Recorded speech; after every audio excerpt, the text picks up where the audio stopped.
এক সময়ের অর্থনৈতিক প্রাণকেন্দ্র কুমিল্লার ১৪ গ্রাম বেসিক শিল্পনগরী আজ অযত্ন, অবহেলা আর অনিয়মে জীর্ণ হয়ে পড়ছে। সম্ভাবনাময় শিল্পনগরীর প্রশাসনিক কার্যক্রমও প্রায় অচল। আবুল কালাম রুবেলের রিপোর্ট জানাচ্ছেন ইশরাত জাহান। এক সময়ের সমৃদ্ধ শিল্পকেন্দ্র কুমিল্লার ১৪ গ্রামের বিসিক শিল্পনগরী। ১৯৮৬ সালে ১১ একর জমির ওপর গড়ে উঠেছিল এটি। গতিশীল করেছিল স্থানীয় অর্থনীতি, সৃষ্টি করেছিল কর্মসংস্থানের সুযোগও। শুরুতে যেখানে ৮৫টি প্লট ছিল, আজ ১৩টি কারখানাই বন্ধ। হারিয়ে গেছে প্রায় ৫০০ শ্রমিকের রুটি-রুজির সংস্থান। চুরি দাঁড়ি নিয়মিত হচ্ছে, শিল্প কারখানাগুলো বন্ধ হয়ে যাচ্ছে, শ্রমিকেরা কষ্ট করতে, মালিকও কষ্ট করতেছে। বন্ধ হয়ে চলেছে, আমাদের মনে করো শ্রমিক কাজ করতে পারতেছে না।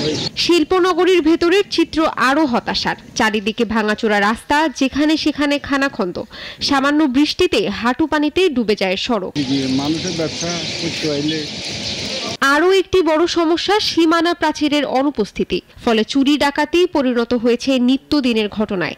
সন্ধ্যা নামলেই এলাকায় জমে ওঠে মাদক সেবীদের আড্ডা। ব্যবসায়ীরা বলছেন, এভাবেই শিল্পনগরীর পরিবেশ ক্ষতিগ্রস্ত হচ্ছে। কিছু পরিত্যক্ত প্লট আছে, প্লটগুলো নিয়ে রাখছে নামকেও আসতে।